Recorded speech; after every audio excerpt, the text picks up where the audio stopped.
Hadirin yang kami hormati, selanjutnya menyanyikan lagu Indonesia Raya, dilanjutkan dengan lagu Kumpul Waton, akan dipimpin oleh Ustazah Badhari Nur Hajijah.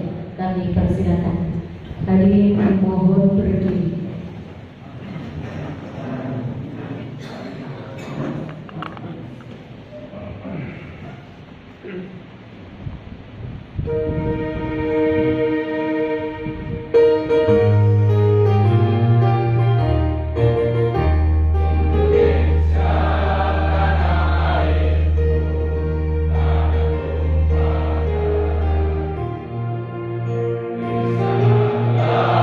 Salam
Pendidikan Yayasan Pondok Pesantren Hidayah, yakni Bapak Ahmad Unil Absor SPDI MSI. Kepada beliau kami aturkan.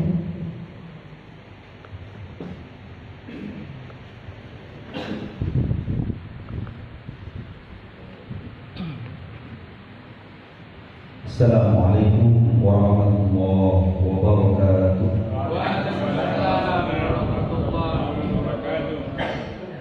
Alhamdulillahi rabbil alamin, wassalatu wassalamu ala asyrafil anbiya wal mursalin, sayyidina wa maulana Muhammadin wa ala alihi wa sahbihi ajma'in. Rabbi shrah li sadri wa yassir li amri wahlul 'uqdatam min lisani yafqahu qawli. Amma ba'du. Fadilatul kiram, para alim, ulama, para masyayikh, para sesepuh sesepuh, para habaib wal asatidz, wabil khusus Abah Kiai Haji Ahmad Irfan, wabil khusus Bapak Kiai Haji Anwar Iskandar, wabil khusus Bapak Kiai Haji Salam Sahib, serta panitia dan pengurus wilayah Nahdlatul Ulama, pengurus cabang Nahdlatul Ulama, serta panitia dan seluruh peserta KKBNU yang berbahagia. Alhamdulillah, pada malam hari yang luar biasa ini kita menunggu waktu pembukaan dari siang sampai ke malam ini. Kita masih diberikan oleh Allah kekuatan, diberikan oleh Allah nikmat iman, Islam, sihat dan nikmat istiqomah, sehingga detik dan waktu ini kita masih diberikan oleh Allah kekuatan. Oleh sebab itu, mari kita ucapkan dengan kalimat Alhamdulillahi Rabbil Alamin. Salawat dan salam Allah kita haturkan pada baginda Nabi Muhammad sallallahu alaihi wasallam. Beliaulah yang memberikan suri tauladan kepada kita semuanya, sehingga kita bisa menyontoh kepemimpinan beliau. Oleh sebab itu, mari bersama-sama kita membaca Allahumma sholli ala Muhammad. Hadirin yang dimuliakan oleh Allah, alhamdulillah malam hari ini saya tidak panjang-panjang karena Royai Anwar Sambung Luti. Lagulan ini wakil nganterin Sohibul Mahab. Jadi kok apalagi aja Ahmad Irfan itu sih pinggir diam kali ibunya Hajar Jawal Said. Di mana ibunya Hajar Jawal Said saat menikah di Mekah Al-Mukarramah menjalankan tugas dari PT An-Namir Indo. Beliau memesankan kepada kami, saya dipesani untuk memberikan beberapa pesan. Jadi tugas beliau nyampe akan pesan. Pesankan nomor setunggal yaitu pesan ucapan terima kasih yang luar biasa kepada seluruh pengurus wilayah serta pengurus dari UINSA yang sudah mempercayakan tempat ini menjadi tempat pengkaderan. Jadi kaderisasi, kader, jadi ada kaderisasi, kader profesi di Nahdlatul Ulama. Artinya ibunya bersyukur kali apa ya, tempat yang dibangun ini manfaat. Jadi ucapan terima kasih yang dimana yang hadir di sini itu maha guru, ini kader di belum maha guru. Enten guru kula diberi kula pinten yai. Tadi maha guru. Sampaikan terima kasih. Selanjutnya laporan panitia akan disampaikan oleh wakil dari Universitas Islam Negeri Surabaya, yakni oleh Ibu Eni Purwo. Kepada beliau kami haturkan.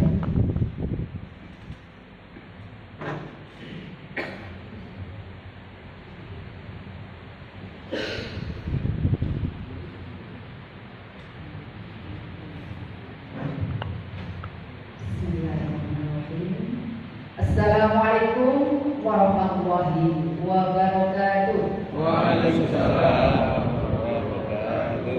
Alhamdulillah, alhamdulillahirabbil alamin, wa bihi nasta'in ala umuri dunya waddin, wa ala alihi wa ashabihi ajma'in.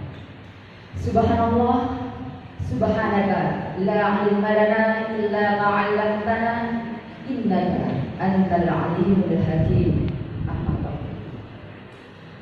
Yang saya hormati dan saya taati Romo Yai, para masyayikh dari PWNU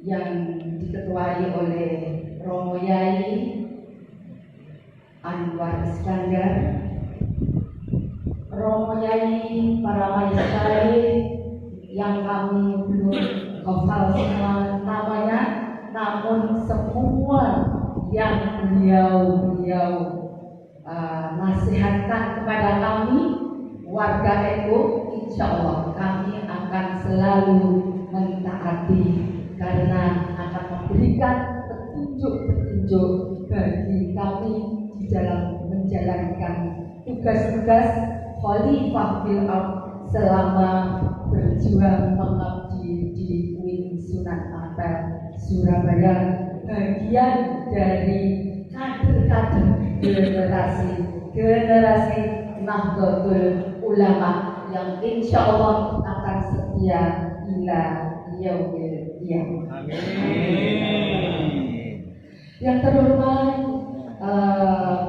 Bapak para Yai dan Ibu Nyai mudah-mudahan juga hadir di sini, dari pengurus PCNU Mojokerto, kemudian Bapak Yai, ya Bapak Ahmad Irfan sebagai Sohibul Ma'had Al-Hidayah yang sudah memberikan fasilitas yang luar biasa pada kami dari Insan untuk menggembleng diri menjadi kader-kader milenial insya Allah. Ini kami haturkan terima kasih yang luar biasa Bapak, mudah-mudahan benar-benar ma'had ini menjadi ma'had yang penuh berkah. Kemudian dari tim kaderisasi KKPNU, ini yang dipromotori atau diketuai oleh Bapak Kiai Haji Gus ya, masih muda karena yang lain ikut memanggil Gus, saya ikut juga gitu ya. Gus Gus apa nih? Gus Saleh, salam ya. Mohon maaf Gus karena kami baru kenal hari ini insya Allah ya. Namanya Prof Zaki selalu menyebut penjenengannya, tapi siapa beliau? Nah ini mohon maaf ya, saya juga belum tahu namanya. Gus Salam Sohib, nah ini sebagai korbit ya, bidang pengkaderan dan khususnya untuk KKP NU ini Prof Muhammad Fakih. Nah ini tidak asing lagi, beliau sekaligus menjadi konsultan kami di dalam bidang arsitekturan. Acara yang kita tunggu-tunggu, yakni sambutan pengarahan sekaligus membuka acara kaderisasi kader profesi Nahdlatul Ulama akan disampaikan oleh Kiai Haji Anwar Iskandar. Beliau adalah Wakil Rais Surya PWNU Jawa Timur. Kepada beliau waktu dan tempat kami haturkan.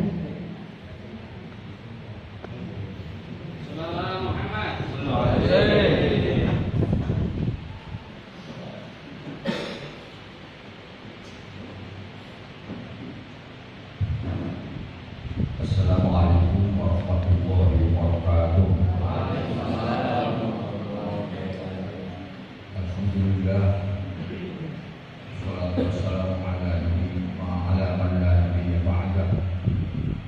Mustafa wa syarahu wa risalah sayyidina wa maulana Muhammad bin Abdillah sallallahu alaihi wasallam wa ala alihi wa ashabihi wa man tabi'ahu wa wala.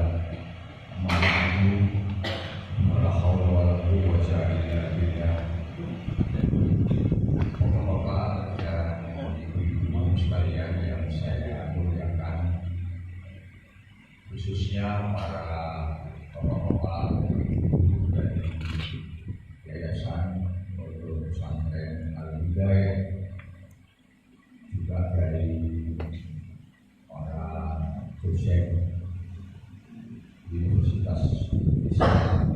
Surabaya yang pada malam hari ini menyelenggarakan kaderisasi. Malam hari ini saya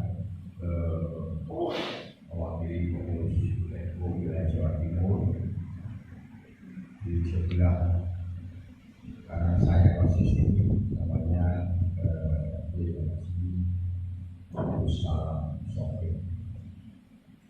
Sofik itu bapaknya Salam.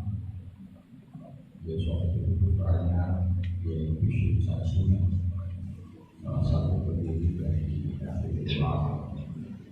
Jadi dari ini kita ketemu Salam, artinya ketemu dengan keturunan dari salah satu pendiri Nahdlatul Ulama. Kalau Salam ini mengajar, artinya ilmu keilmuan kita itu hasil dengan pendidikan agama. Yang urusan agama itu suatu sangat berhasil adalah Allah Subhanahu wa Ta'ala.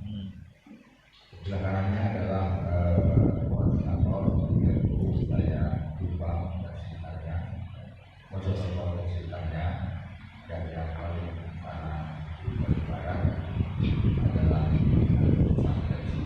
makanya dosen juga di Indonesia. Sebelah kiri saya ini adalah Al-Faroh dari Bintang, salah satu dari Suriah yang Jawa Timur.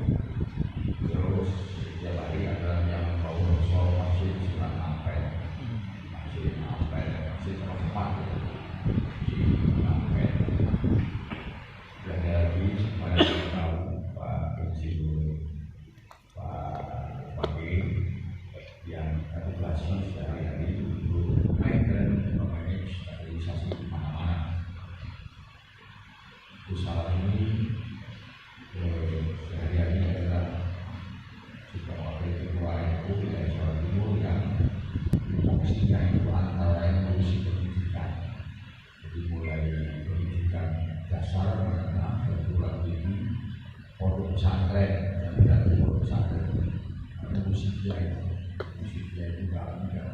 Karena dia itu raja-raja mereka masing-masing. Jadi ada raja di raja.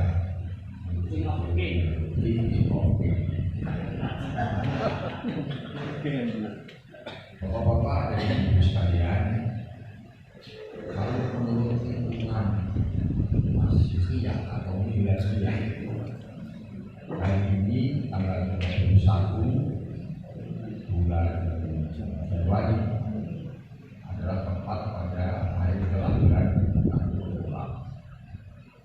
Jadi kalau kerjanya itu tanggal 16 Rajab, kalau Miladiyahnya itu ya tanggal sekarang tanggal 31 bulan Januari tahun 1926.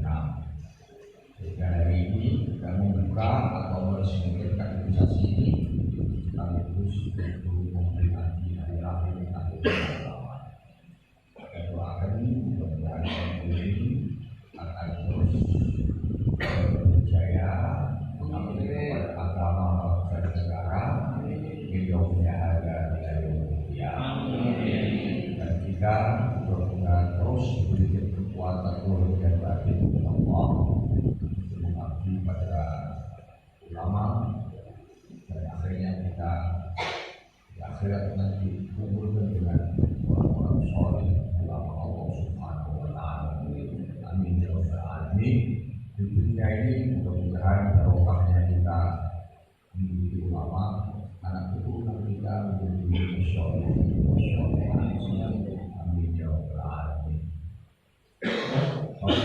Saya mohon maaf,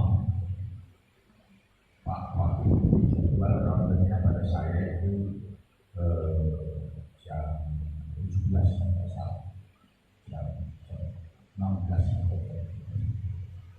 Tapi ternyata tadi masih ada acara di Sidoarjo, di sana membuka bahwa ahli sunnah wal jamaah ngaji dengan muassis, ya dipilih kiai dari dunia di seluruh Jawa Timur, ditambah perwakilan dari masing-masing provinsi di Indonesia. Hasilnya kan terlalu banyak yang pidato, namanya lupa pidato, nggak habis-habisnya, jauh lagi. Artinya, sebenarnya saya harus selesai jam 16, maka jam 18 saya baru bisa meninggalkan Sidoarjo dan di sini. Karena itu sangat terpaksa acaranya menjadi berbahan itu yang sebesar-besarnya, dan terima kasih atas kesabaran Bapak Ibu dan hadirin semuanya. Mudah-mudahan kesabaran itu akan menjadi tambahan amal soleh bagi kita semuanya yang dimau Allah Subhanahu wa Ta'ala. Pertama-tama saya ingin bicara tentang negara bangsa, tentang Indonesian speech. Ketika Indonesia mau lahir, ada banyak pilihan yang diajukan oleh para pendiri bangsa yang tentunya pilihan-pilihan itu disodorkan atas latar belakang pendidikan mereka. Ada di antara tim 9 itu atau PPUDKI atau Provinsi Studi Shanghai yang di negara Indonesia ini. Ada pendidikannya latar belakangnya dari Timur Tengah, ada juga yang dari Eropa Barat, ada yang dari Eropa Timur. Yang dari Timur Tengah, karena latar belakang pendidikannya adalah pendidikan agama, dan ketika itu di sana masih amat keras sekali persaingan antar sesama Muslim. Maka ketika pulang ke Indonesia, mereka mengusulkan Indonesia harus menjadi negara agama, harus menjadi negara Islam berdasarkan Al-Quran dan Sunnah. Dan juga tokoh-tokoh pendiri bangsa yang latar belakangnya dari Eropa Barat menginginkan agar negara ini adalah negara yang bersifat liberal dan tentu berdasarkan liberalisme dan kapitalisme. Sementara tokoh-tokoh bangsa kita yang latar belakang pendidikan di Eropa Timur menginginkan negara ini bentuknya adalah negara sosialis. Kita sendiri dan pada waktu itu sudah ketua daripada panitia persiapan kemerdekaan Indonesia, dan ide tentang nasionalisme. Kata akhir ternyata ada di nasional, bahwa atas dasar sunnahullah,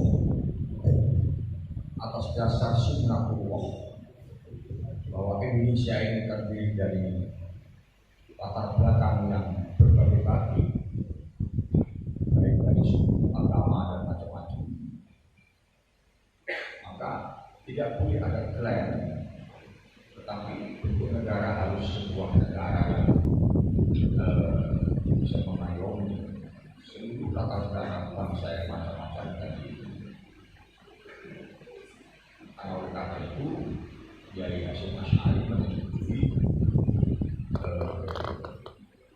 Indonesia ini menjadi negara yang berdasarkan nasionalisme. Artinya sebuah negara yang bisa mengayomi seluruh paham, aliran, dan latar belakang dan macam-macam.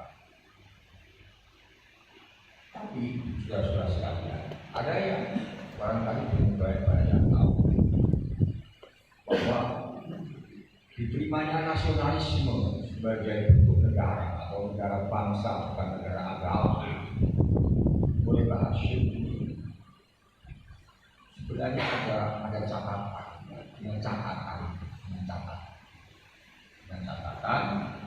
bahwa pembentukan pemerintahan nanti harus ada dokumen agama dalam rangka menjaga agar negara ini tidak menjadi negara sekuler, tidak menjadi negara liberal, tidak menjadi negara sosialis komunis. Maka Pak Hashim atas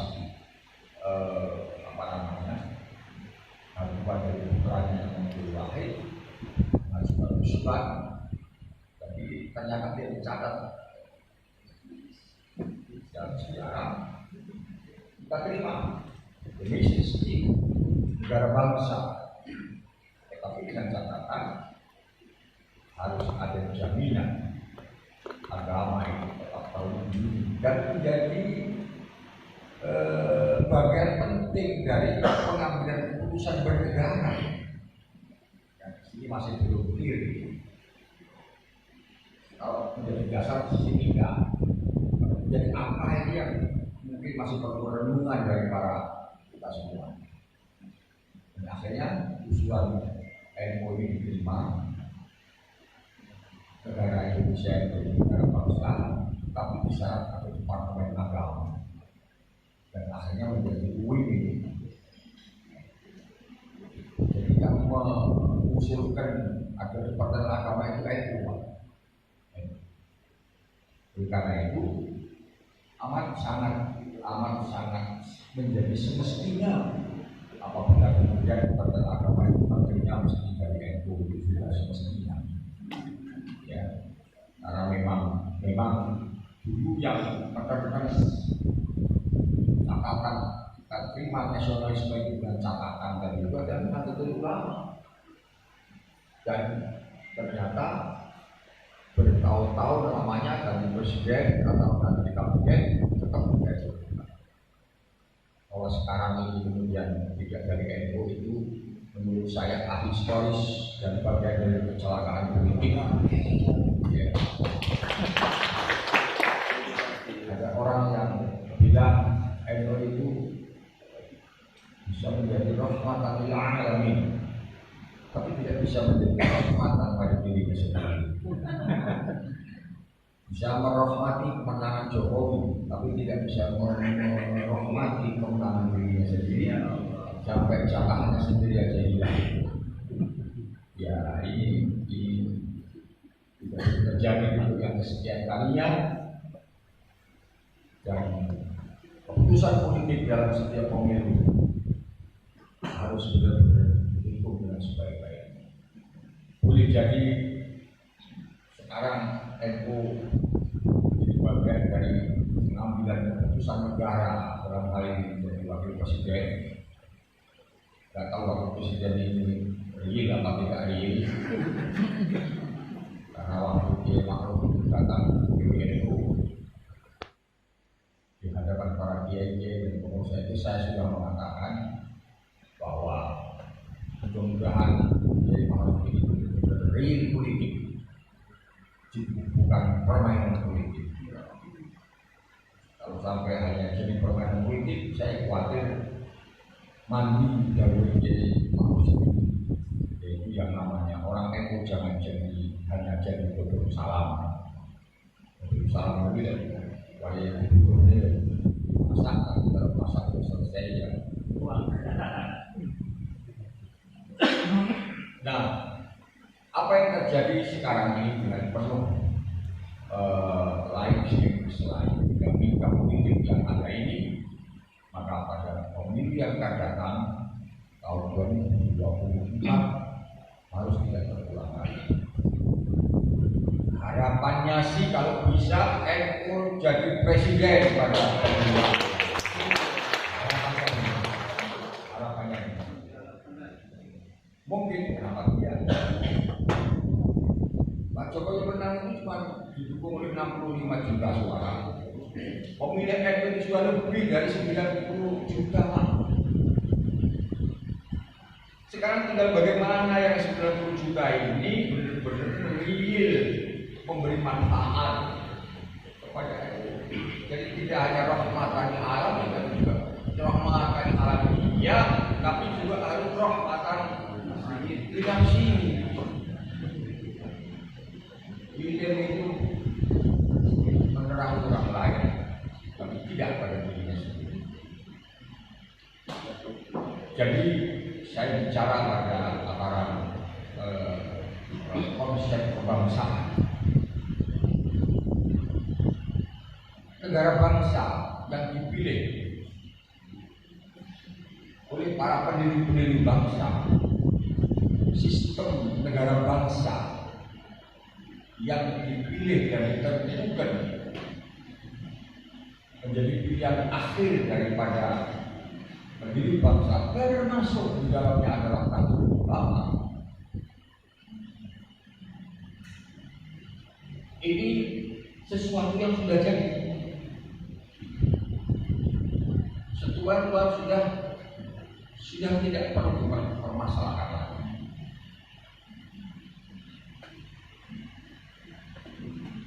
Karena apa?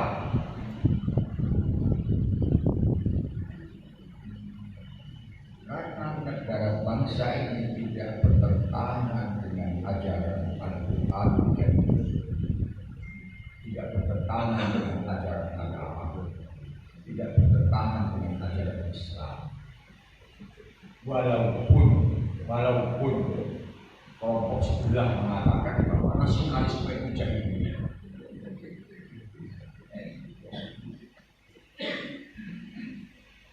Terusannya negara bangsa itu nasionalisme.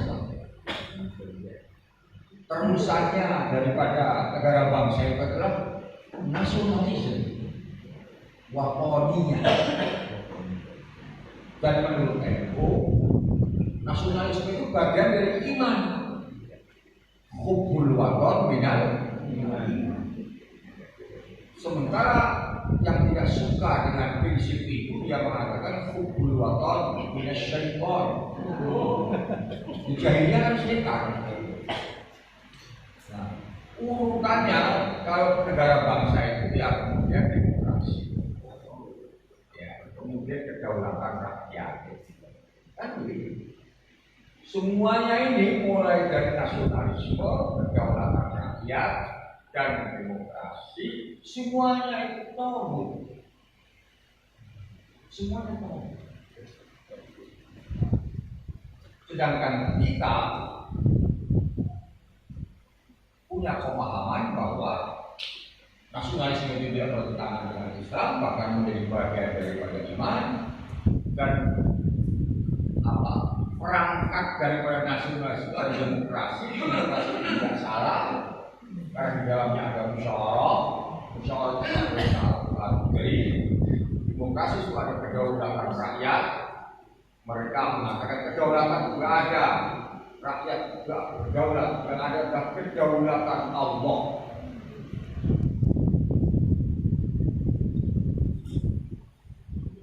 Nah, di sini ini konsep NU tentang politik negara yang wujudnya dalam bentuk negara bangsa yang sudah disepakati dengan catatan NU minta tetap diadakan departemen agama agar negara itu tidak sekuler dan tidak isu-isu. Dan alhamdulillah sampai sekarang departemen agama itu masih ada. Ya, bahwa kemudian lepas dari NU karena NU yang melahirkan dan sekarang lepas dari NU, ya sekalian saya katakan bagian dari kecelakaan sejarah yang harus Bismillahirrahmanirrahim harus kita rebut kembali itu. Caranya nggak boleh teriak-teriak sembarangan. Caranya tidak boleh bergerak sembarangan. Harus strategi dan sebenarnya taktik dan lain sebagainya. Ini masalah pertama yang nanti panjang sekali kalau diteruskan sampai jadi partai politik sampai segala macam. Tapi bukan bagian saya, bagian yang lain-lain saja. Yang kedua begini, NU itu lahir sebagai reaksi daripada paham keagamaan dunia yang ketika itu melanda daerah Timur Tengah. Yang paling menonjol adalah paham ahli sunnah wal jamaah di Turki yang kemudian digilas oleh paham sekuler, oleh Kamal Atatürk. Simbol-simbol agama harus habis dari Turki. Tidak boleh ada simbol-simbol agama, nama Muhammad jadi Mehmet, ya, azan pun tidak boleh pakai bahasa Arab, jubah yang merupakan simbol budaya Arab dihabisi semuanya. Itu sekuler, menafikan yang berbau Arab, menafikan yang berbau Arab.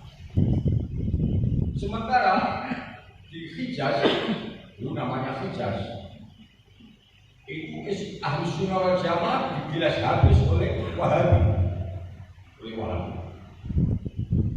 dan Wahabi ini menafikan apa-apa yang selama ini kita lakukan. Umpamanya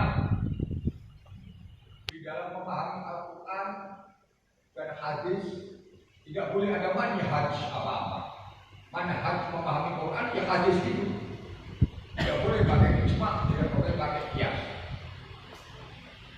Apalagi taklid, itu Wahabi anti sekali. Jadi menafikan manhaj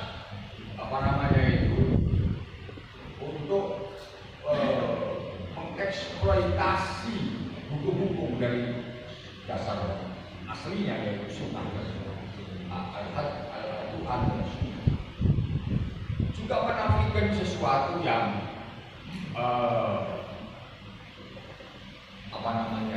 oleh mereka dianggap bid'ah.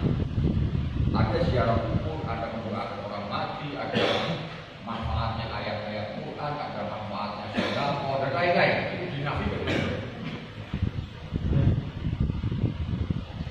Walaupun secara tidak sadar sebenarnya Wahabi yang membid'ah-bid'ahkan orang ahli sunnah itu sebenarnya dia adalah juga bid'ah.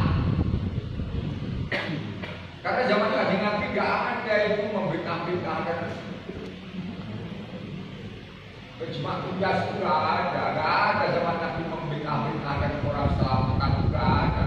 Malah Nabi mengatakan, ketika ada seorang sahabat bertanya, ya Rasulullah, inna ummi muhtulikat wa ini muraha kakan lama tasaddaq. Apa tasaddaq anha ya Rasulullah? Qala na'am. Ya Rasul, ibu saya meninggal. Saya yakin kalau ibu saya masih bisa ngomong, pasti dia akan sedekah. Sekarang apakah saya bisa sedekah untuk mewakili ibu saya? Apakah sampai pahala sedekah saya kepada ibu saya? Jawabnya Nabi, na'am. Dalam seluruh hadis yang diriwayatkan oleh banyak perawi, semua jawabnya Nabi, na'am. Nah, itu artinya ya sampai. Tapi itu dibedahkan juga oleh Wahabi. Jadi Wahabi yang membedahkan Ahlussunnah itu sebenarnya adalah bid'ah juga. Karena dia mengadakan sesuatu yang zaman Kanjeng Nabi tidak ada. Kanjeng Nabi kan tidak mengatakan bahwa orang selamatkan itu bid'ah, tapi kalau di bid'ah dan dia juga rajanya bid'ah. Walaupun sekarang saya dengar katanya putra Salman dari Pangeran Ahmad bin Salman membuat satu keputusan bahwa Wahabi yang selama ini menjadi ideologi negara itu ditinjau kembali. Tapi jangan gembira dulu. Ada apa itu? Mungkin bosnya tidak suka. Kan sekarang seluruh tempat-tempat ibadah dunia yang orang Islam itu kan sudah dikuasai orang kafir. Yang Masjidil Aqsa sudah dikuasai Yahudi. Yang Mekah Madinah sudah dikuasai oleh Amerika. Jangan heran kalau Anda nanti umroh di sana ada turis yang rok pendek masuk masjid, ya nggak apa-apa itu.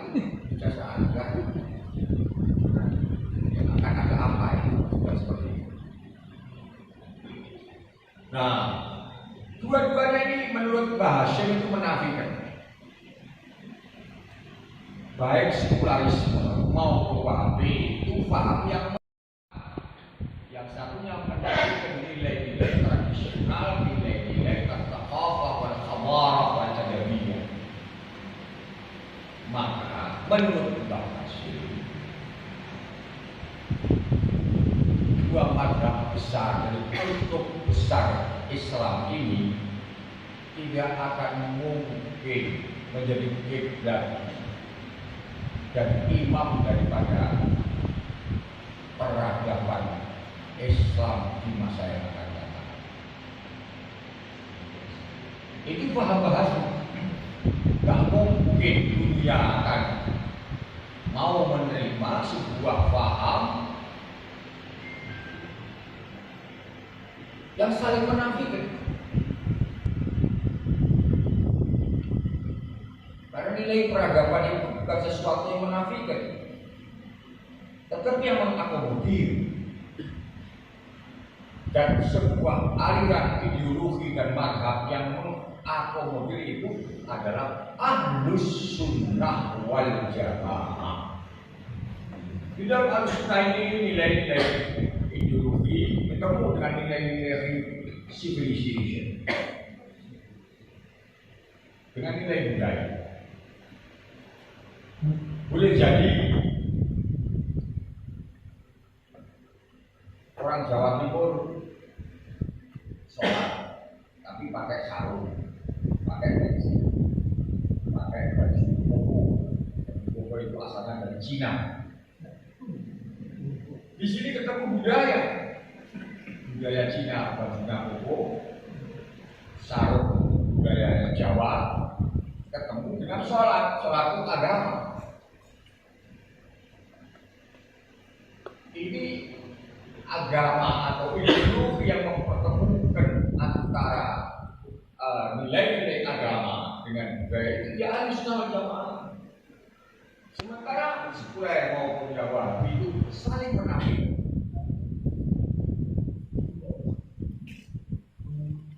Nah, sesuatu yang menafikan itu tidak akan mungkin ke depan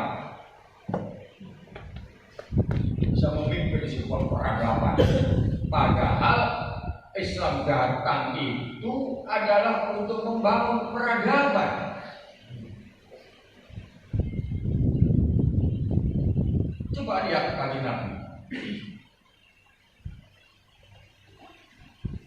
Nabi Muhammad itu datang ke Madinah. Madinah itu namanya Yasrib. Masyarakatnya nomaden. Masyarakatnya primitif, bertarung antara semua suku di tiap hari. Tapi dengan agama Islam yang dibawa oleh Rasulullah yang berbasis rahmatan lil alamin ini, maka masyarakat Yasrib itu menjadi masyarakat yang berbudaya, mengerti tentang bagaimana menyembah Tuhannya, mengerti tentang bagaimana menghormati perbedaan, mengerti tentang bagaimana bertetangga dengan baik, mengerti bagaimana orang itu harus menghargai orang yang berbeda dengan yang lain. Maka orang-orang seperti itu menjadi madaniyun, orang-orang yang beradab, orang-orang yang bercivilization, dan akhirnya negaranya disebut dengan Madinah, artinya tempatnya al-negara. Sementara Hijaz sendiri yang itu tempat kelahirannya Nabi, namanya Hijaz, maka NU memutus bahas itu beri nama Komite dan Hijaz. Itu penguasa Syekh Hussein, keturunan Rasulullah. Ideologi negara Ahlus Sunnah wal Jamaah.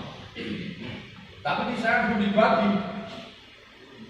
Orang Quraisy yang keturunan Nabi diberi kekuasaan untuk politik, untuk pendidikan, ekonomi dan lain-lain. Dasarnya al-a'immatu min Quraisy. Sedangkan orang Badui itu diberi tugas untuk al-polis, pada askar, tentara dan polisi. Jadi disekat dulu. Nah, tentara-tentara ini disekolahkan ke Inggris. belajar tentang ilmu militer, tentang senjata, tentang strategi, tentang intelijen dan lain-lain. Selain diajari ilmu militer, di sana juga diberitahu kamu itu jangan mau pokoknya dicuci terlalu. Dan diajari tentang pemberontakan. Akhirnya pulang memberontak dan ketua Nabi istiqsal dihabisi total. Kekuasaan direbut. Pertama-tama yang dilakukan adalah merubah nama negara. Negara yang asal Hijaz dirubah dengan nama kakeknya, yaitu Saud. Bapaknya Abdullah bin Saud, negaranya dirubah dengan nama bapaknya menjadi Saudi Arabia. Itu nama orang.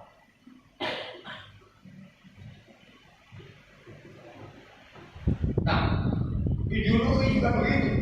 Yang asalnya Ahlus Sunnah wal Jamaah diganti dengan ideologi Wahabi. Wahabi itu adalah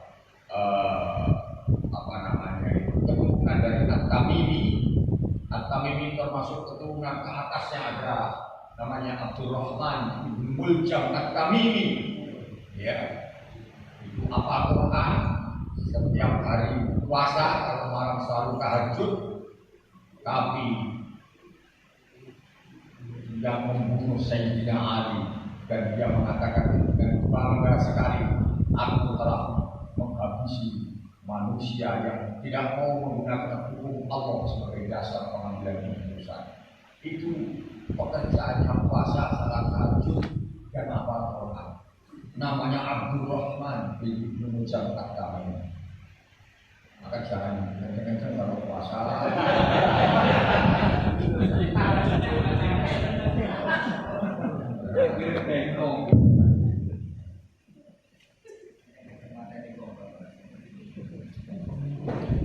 Namanya fatwa yang menyesatkan. Jadi MUI itu lahir sebagai reaksi dari dua mazhab, dari dua kutub sekuler yang di Turki yang diprakarsai oleh Kamal Atatürk dan kutub di Saudi yang diprakarsai oleh Wahabi. Walaupun sekarang sudah akan sudah orientasi. Sekarang banyak sekali khotib-khotib Wahabi yang ditangkapi malah. Nah sekarang mereka berkasa ke Indonesia, ke Bali, ke tempat-tempat seperti itu, berhari-hari begitu dari puncak, di Tetes, itu kan juga banyak.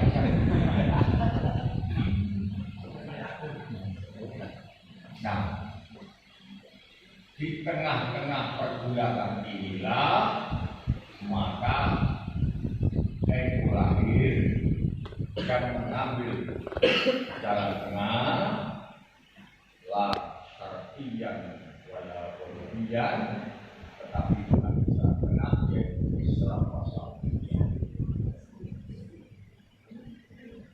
Nah, ini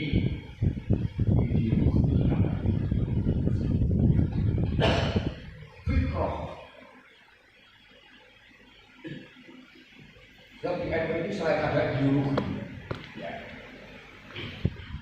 Dan ideologi bermuara pada Ahlus Sunnah wal Jamaah, berbasis Ahlus Sunnah wal Jamaah, baik itu dari perspektif akidah atau syariat atau muamalah atau akhlak. Ada juga fikrah. Dan itu ada fikrah. Bagaimana sikap NU terhadap hubungan negara dan agama. Ada fikrah namanya. Bagaimana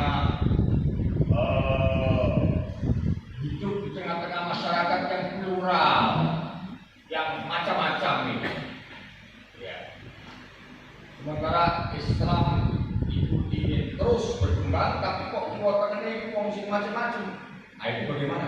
Maka ada tasawuf, maka ada tawasul, maka ada tawasul, maka ada i'tidal, maka ada al-amru bil ma'ruf wa nahyu 'anil munkar. Itu fikrah.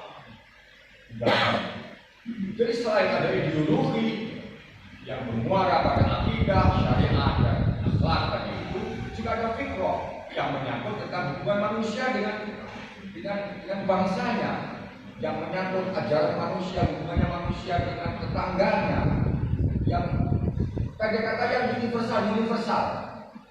Dan ternyata kalau kita mau jujur kita gali dalam Al-Quran, ya, ayat-ayat Al-Quran yang berhubungan dengan hal-hal yang universal jauh lebih banyak daripada hal yang bersifat transidental.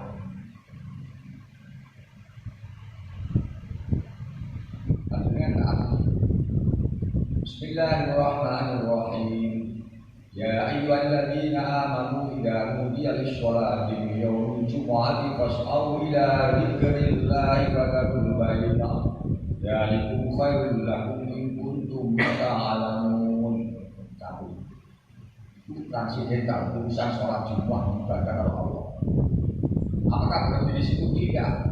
Wa idza qudiyatis sholatu fantashiru fil ardi wabtaghu min fadlillah. Fantashiru fil ardi, perintah untuk golek duit, ya. Wabtaghu min fadlillah, tapi aja wabtaghu min fadlillah ya wadkulullah, itu yang mesti Allah. Jadi di sini ketemu antara nilai-nilai transidental dengan nilai-nilai universal. Buat paham al-sunnah seperti itu. Islam itu mengatur hubungan manusia dengan Allah secara transidental dan mengatur hubungan manusia dengan manusia secara universal. Kalau kita bicara tentang dagang, fantashiru fil ardi wabtaghu min fadlillah, itu kan gak mungkin dagang itu hubungannya pada Islam, kan gak mungkin. Kita mesti berhubungan dengan orang lain dong. Apa yang kita bawa ini?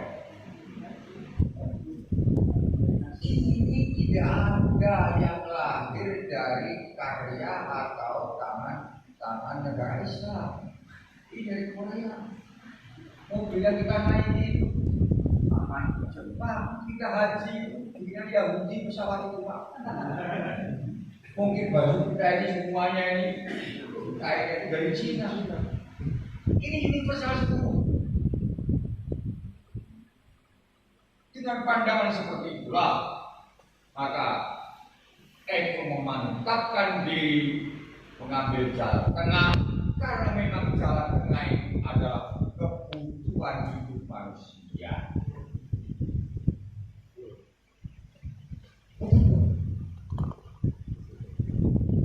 Dan ahli sunnah itu sebuah paham yang tidak menafikan sepanjang tidak bertentangan dengan prinsip-prinsip syariat.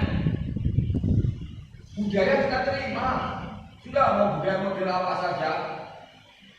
Orang Jawa dari pakaiannya, dari rumahnya, dari kulinernya, orang Madura, orang semua macam beberapa ribu budaya. Semua kita terima, nggak kita tolak. Karena menurut kita budaya dan agama saling menguatkan, asal tidak bertentangan dengan syariat. Apa yang bertentangan dengan syariat? Budaya barat bukan orang, mentang-mentang budaya atau suku diterima ya nanti dulu. Kalau budaya itu kemudian membolehkan orang dengan seenak-enaknya ngumbar orang, ya kita harus tegas mengatakan tidak. Walaupun sebagian mungkin dia mana-mana juga.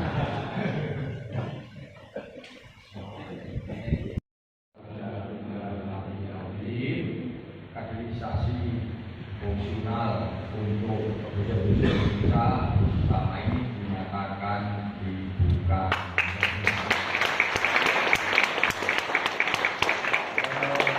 Terima kasih. Nanti yang misi pertama dibagi dan buka saja.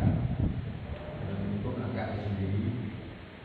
Dengan ini misi aku berbuka dong, misalnya gitu.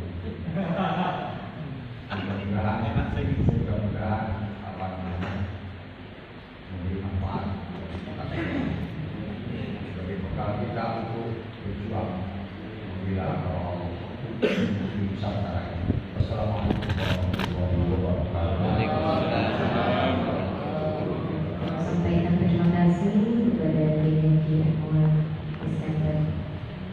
Selanjutnya, penempatan tanda peserta secara simbolik kepada peserta atas nama Dr. Masyhudi Kardi MAG dan Dr. Eni Purwati dengan persilakan maju ke depan. Penyematan ini akan diwakili oleh Kiai Haji Ahmad Salam Songit, Wakil Tanfidiah BUMN Jatim. Kami persilakan kepada kedua peserta untuk maju di depan.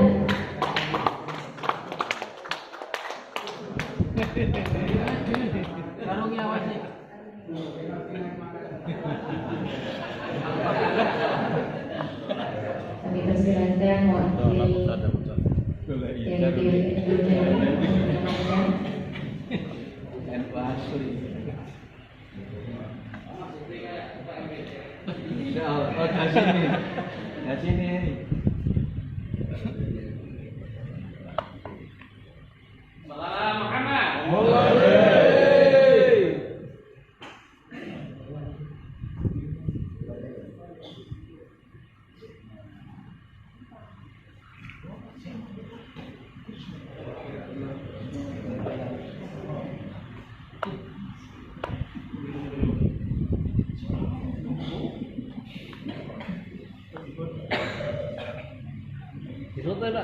Foto-foto Pak Sony sini akeh, Pak Sony semua akeh.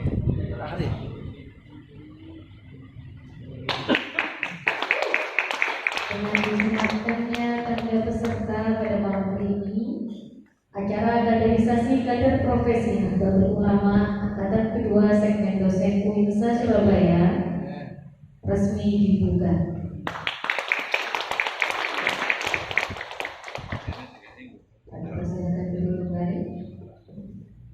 Hadirin yang kami hormati, sebagai penutup acara pada malam hari ini, yakni doa, akan disampaikan oleh Kiai Haji Mulhilmi.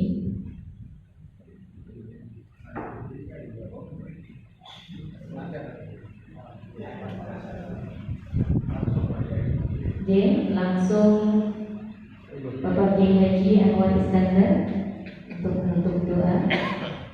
Kami persilakan.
Demikian tadi acara pembukaan kaderisasi kader profesi Nahdlatul Ulama Angkatan Kedua Segmen Dosen UINSA Surabaya. Hadirin yang sekarang acara terakhir adalah tausiah dari PWNU Jatim yang disampaikan oleh Al-Qalam dari bersama. Waktu Assalamualaikum warahmatullahi wabarakatuh. Waalaikumsalam warahmatullahi wabarakatuh. Anwar Bayi Ini Prof. King dan kami hormati bersama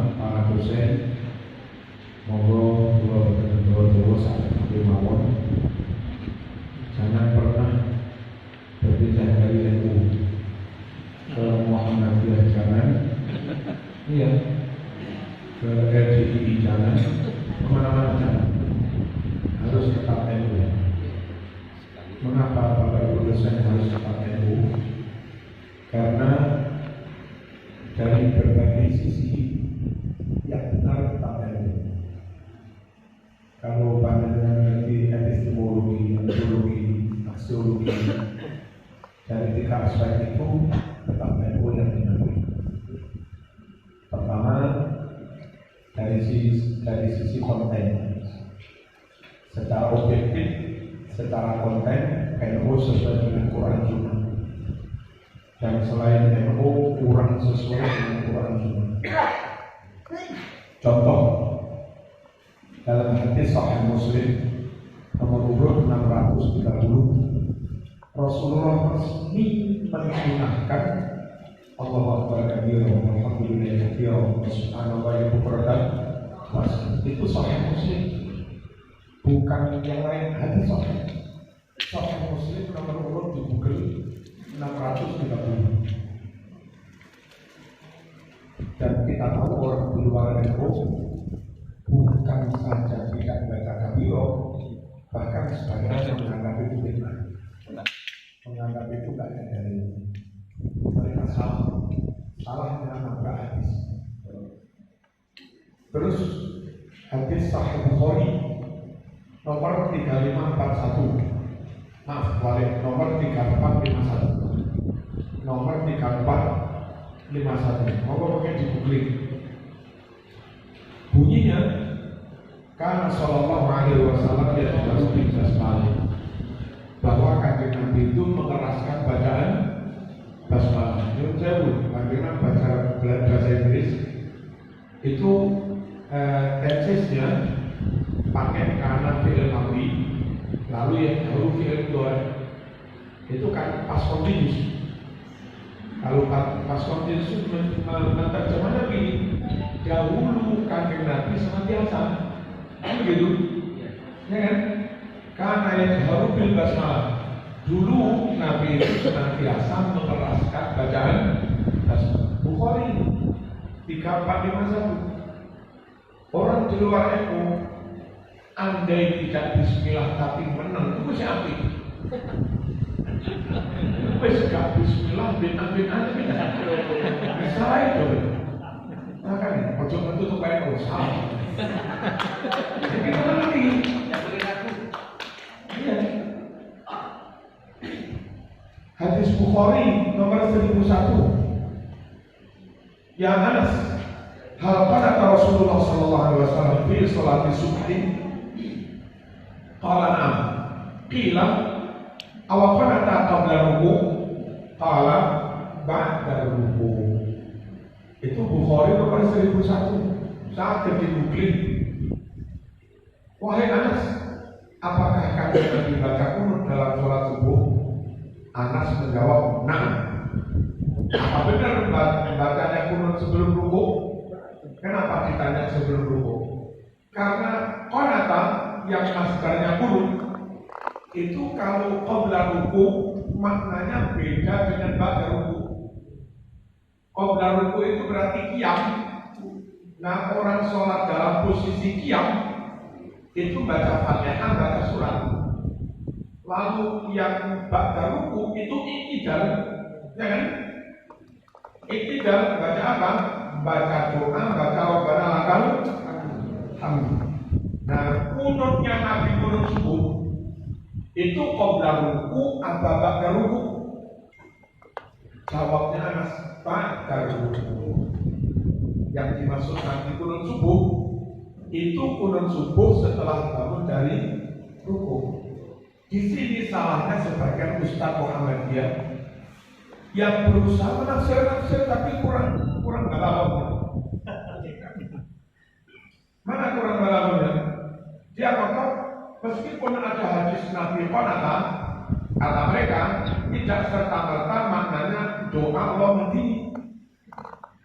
Karena qanata masdarnya qunut, isim fa'ilnya qanitun, qanitin, itu maknanya belum tentu baca doa. Maknanya berdiri lama dengan khusyuk. Contoh, qanitin qunut maknanya berdiri lama dengan khusyuk. Wa qumu lillahi qanitin. Wa qumu lillahi qanitin. Waktu podo ngadeg kok sira kabeh, kumu masdarnya qiyam. Billahi krono Gusti Allah. Kondisi nakale suwe terkhusyuk. Sehingga menurut mereka, loh ini kondisi konata kurun. Maknanya nggak harus baca Allah Mahdini. Bisa jadi maknanya berdiri lama dengan khusyuk. Kita jawab, qanitin kunut yang maknanya berdiri lama dengan khusyuk itu terkait dengan perintah wakumu. Nanti kok sholat itu dalam posisi kumu qiyam itu berdiri lama untuk baca surat panjang, baca Fatihah lalu baca surat. Halo, paham tadi? Nah, sedangkan hadis Bukhari tadi konata yang ba'da ruku bukan konata yang qabla ruku. Karena ini konata yang ba'da ruku, tidak bisa dong dimaknai berdiri lama dengan khusyuk. Karena yang ba'da ruku itu bukan waktunya baca Fatihah, bukan waktunya baca surat.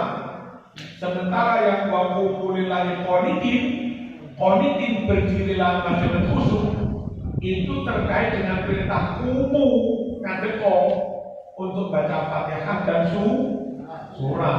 Paham tadi? Nah, di Bukhari itu ba'da ruku berarti kunut setelah dan masuk baca surat mana? Kan ya enggak. Lalu ada yang ngotot begini. Nah itu di halaman 13 Bulughul Maram itu. Apa sih? Begini. Ya abadi innaka qad shalaita khalfa Rasulillah wa Abi Bakr wa Umar wa Utsman wa Ali. Apakah yaqutuna fil fajri?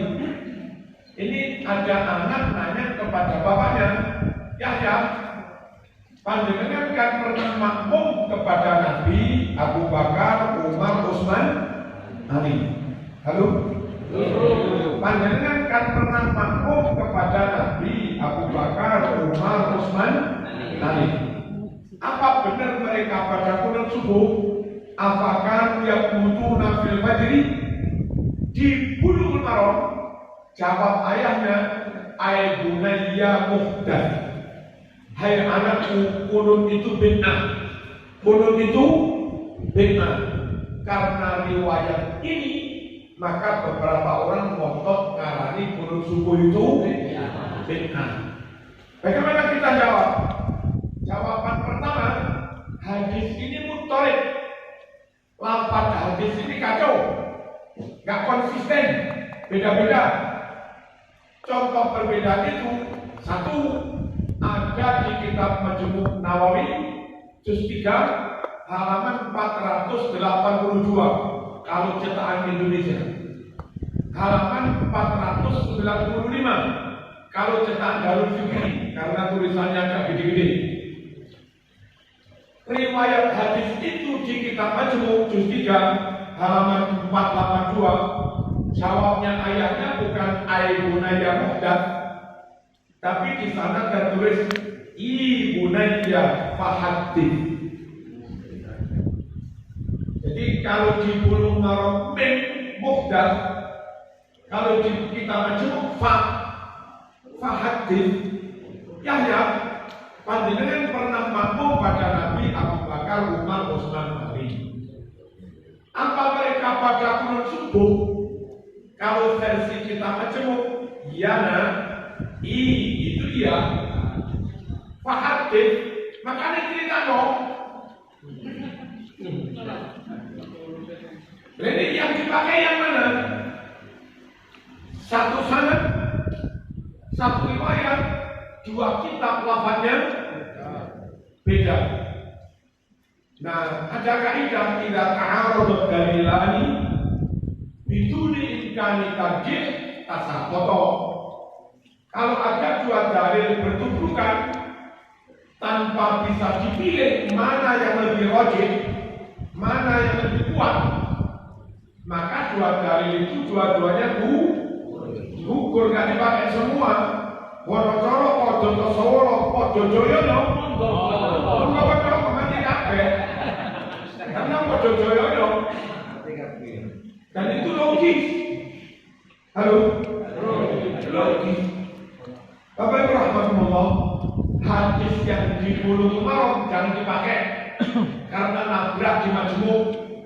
Hadis yang di Majmu' itu juga gak dipakai karena nabrak yang di Bulughul Maram. Nah, kembali yang dipakai yang di Bukhari tadi. Yang gak ngobrol. Paham ya? Dan menurut saya, andai hadis yang Bulughul Maram gak tabrakan dengan hari lain, toh lebih kuat Sahih Bukhari, ya kan? Lebih kuat Sahih Bukhari daripada Abu Dawud atau Tirmidzi. Bapak salah sebenarnya.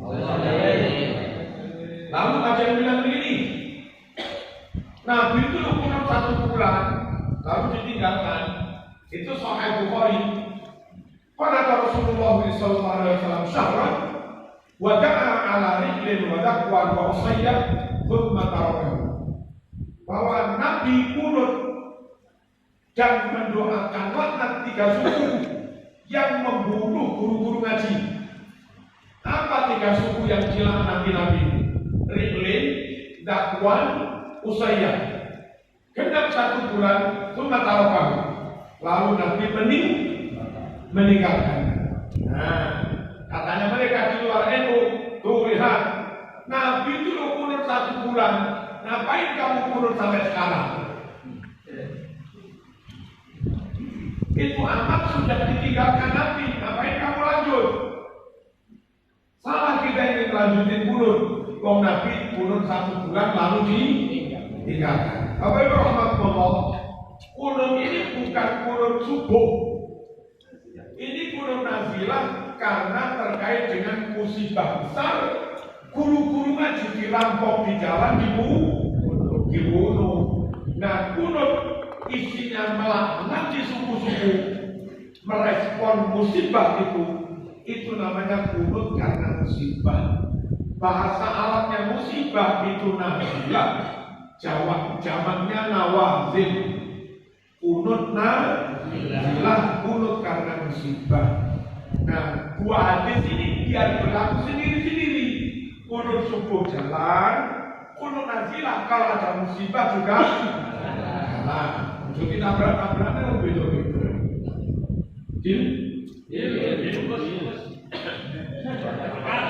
Lalu mereka mestinya belajar sorok,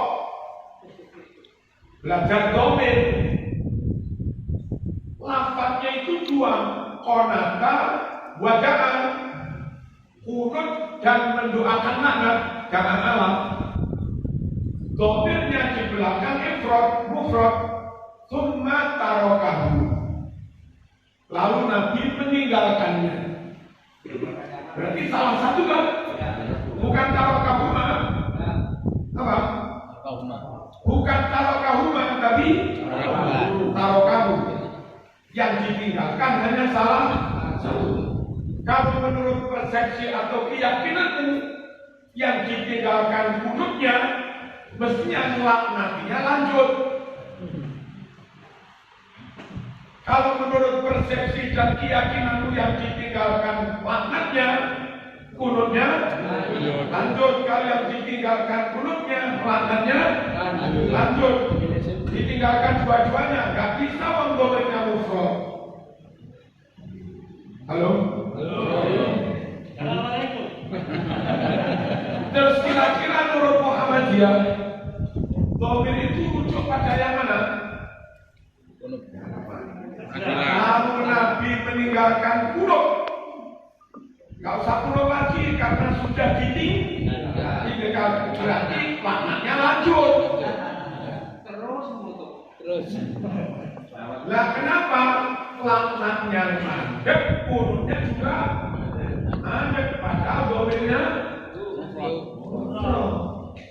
wes pokoknya sih bener ya.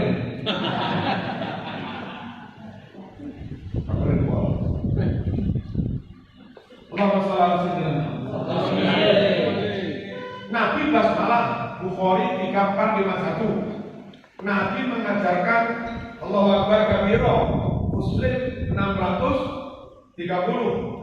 Nabi mengajarkan kunut, Bukhari 1001. Nabi begini, asyhadu an la ilaha illallah. Tidak begini. Kalau ilmu kan begini. Orang di luar ilmu banyak yang begini. Kita Sahih Muslim juz 1 408.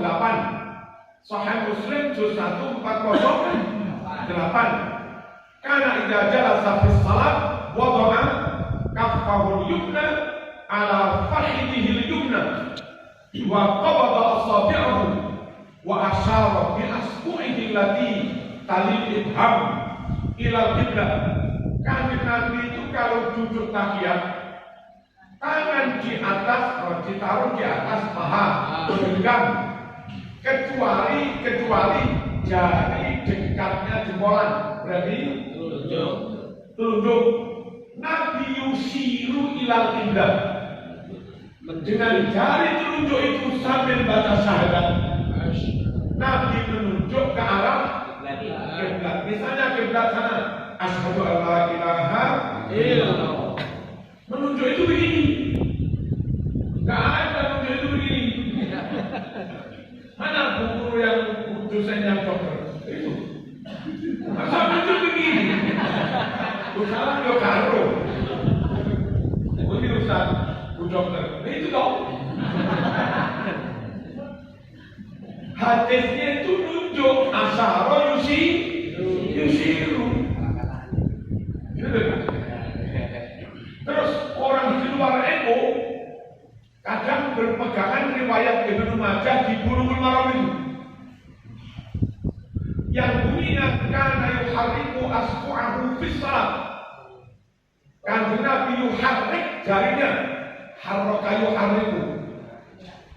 Nabi menggerakkan jarinya di dalam salat. Menggerakkan itu begini, tadinya begini, asyhadu an la ilaha illallah. Itu namanya menggerakkan. Nah, mereka begini. Itu menggerak-gerakkan namanya.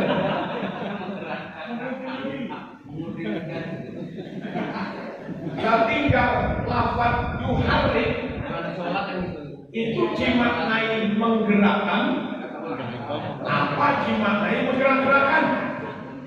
Nah, ini kajian linguistik. Dilihat sulatinya, wazan fa'ala yufa'ilu. Kalau sulatinya lazim intransitif, nggak punya maf'ul, maka ketika ditambah tasdid harokah, maknanya menjadi muta'addi, menjadi transitif. Contoh, kharaja keluar, tambah tasdid kharaja mengeluarkan, farihah bunga, kan lazim ya, ditambah tasdid farroha bunga hati. Nazala atoron, ditambah tasdid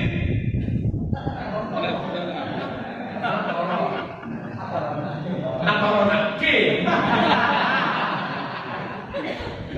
Durung. Nazala turun, nazala turun lagi.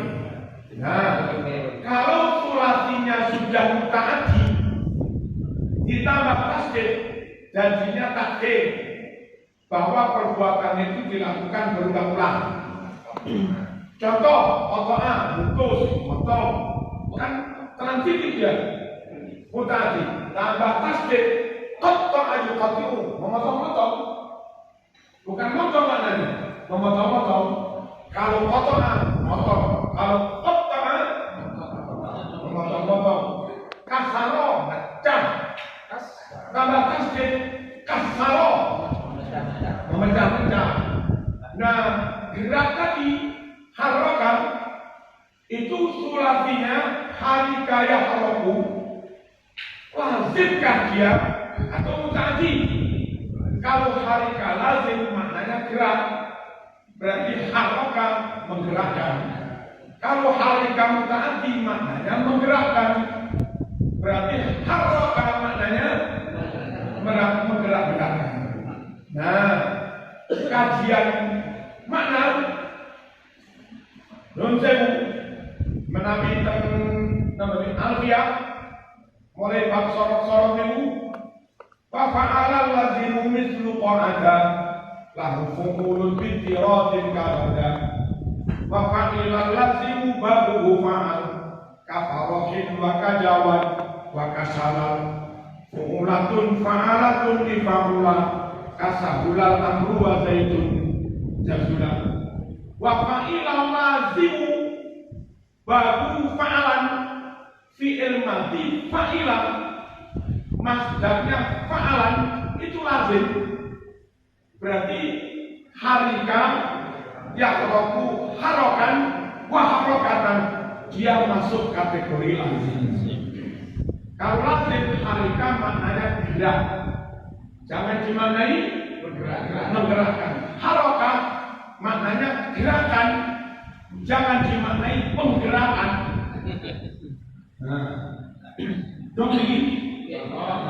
Kalau harika maknanya gerak, lazim kita bahas tasdid. Harokayu hariku maknanya menggerakkan, bukan bermakna menggerak-gerakkan. Dengan begini dua riwayat itu nggak tuduhan. Yang Sahih Muslim ketika syahadat judin ke arah kiblat, asyhadu alla ilaha illallah.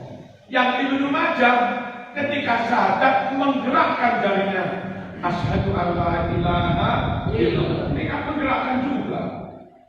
Lalu cuma masalahnya kalau belajar sorok apa orang. Nah iya kadang asreme kafaro kafiru.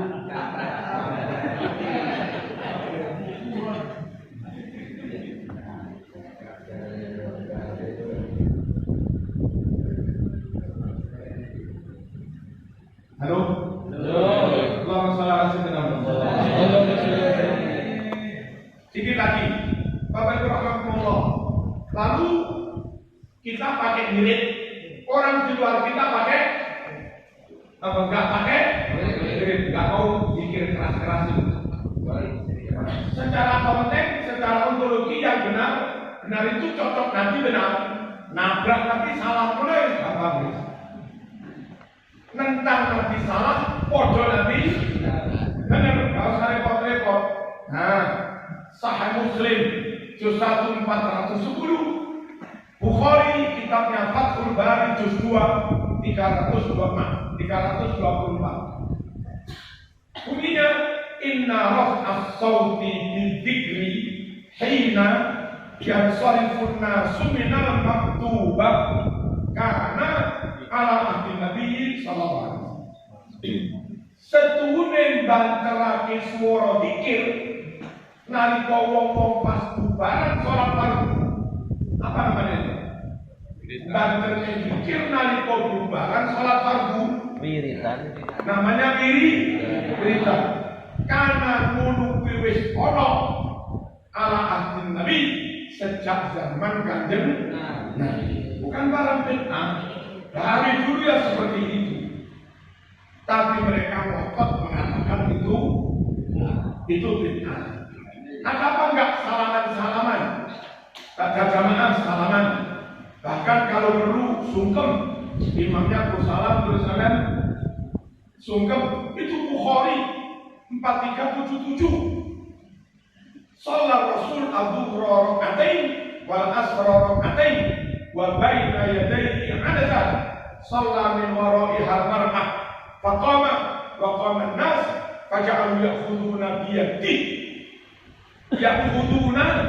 biyadi yamsahuna biha wujuhahum. Qala Abu Jufa rawi hadis fa akhadtu biyadi fa wada'tuha ala wajhi fa idza hiya abratu min al-khalji wa atyab raihatan minal miski. Lafaznya itu persis, nggak tahu ubah-ubah. Nama? Kanjeng Nabi sholat zuhur 2 rakaat, asar 2 rakaat qasar. Untuk membatasi biar coba nggak dilewati orang, ditancap itu tongkat, namanya sutro. Selesai sholat, Nabi berdiri, sahabat pun juga ikut berdiri. Nah, setelah bubar podo-podo ngaceke, apa yang mereka lakukan? Ja'alu ya'khuduna biyadihi. Mereka langsung merebut, memanggil, memegang tangannya Kanjeng Nabi. Diapain?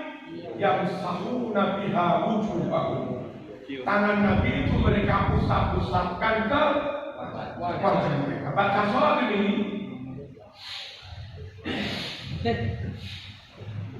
ada sungkeman. Apa sungkeman? Ada cium tangan, ada salaman baca sholat. Sama lihat, mungkin oknum atau pemahaman kami nggak ngerti. Kadang teman PKS, tidak apa. Kita mau salaman itu tangannya di. Nah, besok aku nanti bikin yang lahat, menurunkan jasad puji yang lahat. Bacana Bismillah wa ala millati Rasulillah. Baru mulai dikuruk alon-alon tanah sila puji deh. Selesai kuruk pada bacakan dekat kepalaku, main sansiro, Fatihah, permulaan Baqarah, akhir Baqarah. Alif Lam Mim, lillahi ma fis samawati wa ma fil ardh, ma la taqata lahu. Ayo sing lakoni kuwi sapa? Oh. Talib.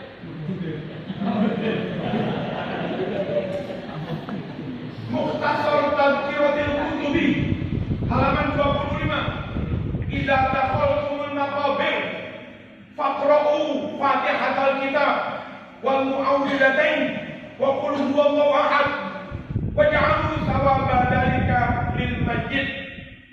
Jika kamu ziarah masuk ke area makam, bacalah Fatihah, qul huwallahu, Falaq, Nas, lalu hadiahkan pahalanya kepada mayit. Semua sebab Bulughul Maram halaman 107. Halaman 107. Iqra'u Yasin ala mautakum. Waca Yasin kanggo wong-wong sing wis mati. Wa sahahahu Ibnu Hibban. Dinyatakan sahih oleh Ibnu Hibban.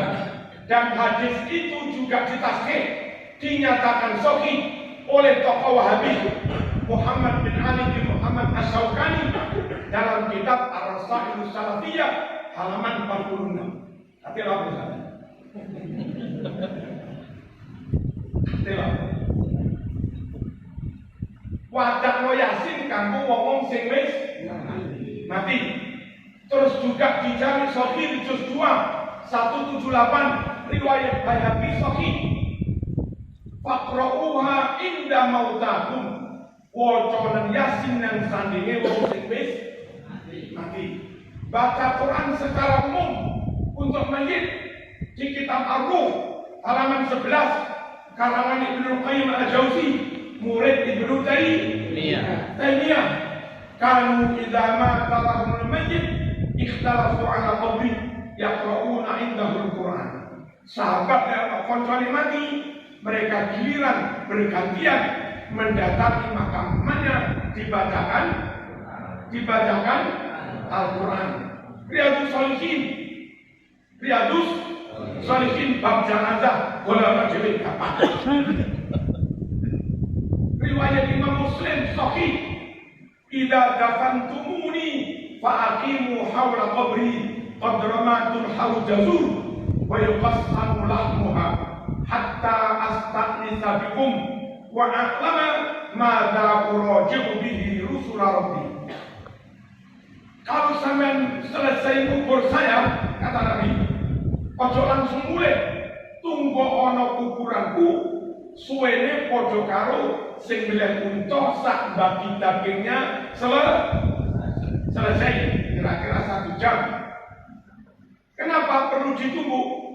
Biar saya tenang, hatta astaghnisa bikum, dan biar saya bisa menjawab rusul rabbi, pertanyaannya para malaikat.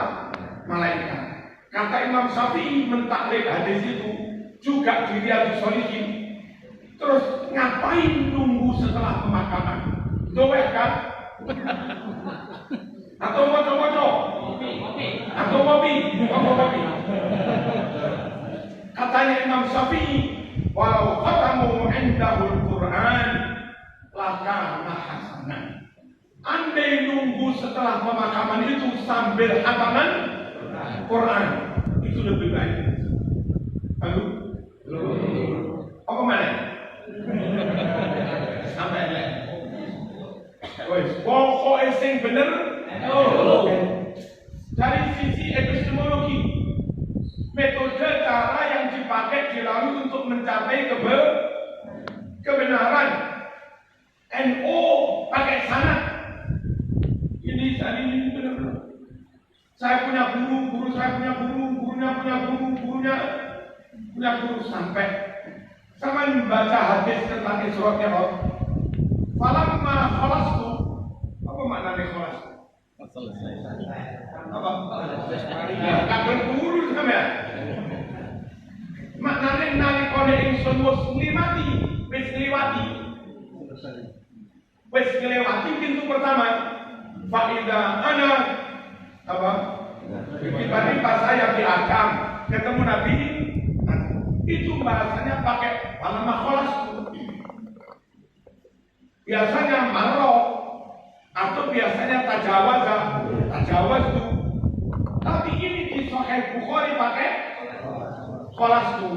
Wong NU ngaji duwe guru, gurune duwe guru. Terus memaknainya tidak salah. Beda guru.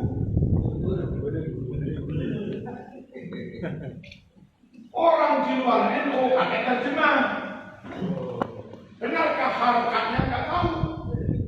Benarkah enoknya nggak tahu? Benarkah terjemahnya nggak tahu? Kayak begini, ya bunayya inni ara fil manam. Fi'il madinya ro'a, mudhari'nya yara, ana ara. Kalau madinya ana ro'a itu. Jawabnya Ibrahim kepada Nabi Ismail pagi-pagi, inni ara fil manam. Ara pakai mudhari'. Gimana menerjemahnya? Nah, sungguh saya sedang bermimpi. Salah terjemahnya. Oh, mimpi ini mabuni. Kok sedang? Tapi kalau sama maknai telah juga salah karena fi'il mudhari' telah. Yang benar, nah, saya tadi malam mimpi berkali-kali.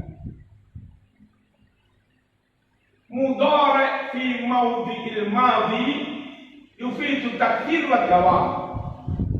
Seharusnya madhi tapi dipakai mudhari' itu berfaedah makna takthir, terjadi berkali-kali. Malaikat bersalawat pada Nabi itu dari dulu. Tapi fi'ilnya pakai mudhari'. Innallaha wa malaikatahu yushollun. Apa menerjemahnya? Sungguh Allah dan malaikat senantiasa bersalawat. Meo and always.